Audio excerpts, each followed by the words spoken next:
పవన్ కళ్యాణ్ గారు అసలు మీరేం మాట్లాడుతున్నారో మీకు క్లారిటీ ఉందో లేదో నాకు తెలియట్లా. ఎయిదర్ మీకు స్క్రిప్ట్ రాసే వాళ్ళది తప్పో లేదంటే మీరు అలా రాసుకుని వస్తున్నారో కూడా నాకు అర్థం కావట్లా. నేను చాలా స్పీచెస్ చూసా, ఒక్కొక్క స్పీచ్లో ఒక్కొక్కలా మాట్లాడుతున్నారు. మీరు స్టార్టింగ్లో ఎంత ఊపమే మాట్లాడతారో దాని తర్వాత స్పీచ్లో అంతే ఊపమే మాట్లాడతారు. కాకపోతే ఆ ముందు మాట్లాడిన దానికి తర్వాత మాట్లాడిన దానికి అసలు సంబంధం లేకుండా మాట్లాడుతున్నారు.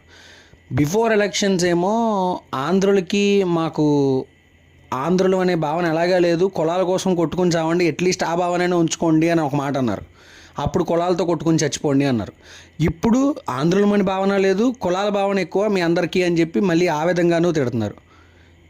ఏమనాలో కూడా అర్థం కావట్లేదు. బేసిక్గా అసలు ఇలాంటి మాటలు ఒక ముఖ్యమంత్రిని పక్కన పెట్టుకొని మీరు ఈ మాటలు అంటున్నారు. ఆయనేమో సైలెంట్గా కూర్చుని ఉన్నాడు, మీరేమో మీ ఇష్టం వచ్చిన మాటలు మాట్లాడుతున్నారు.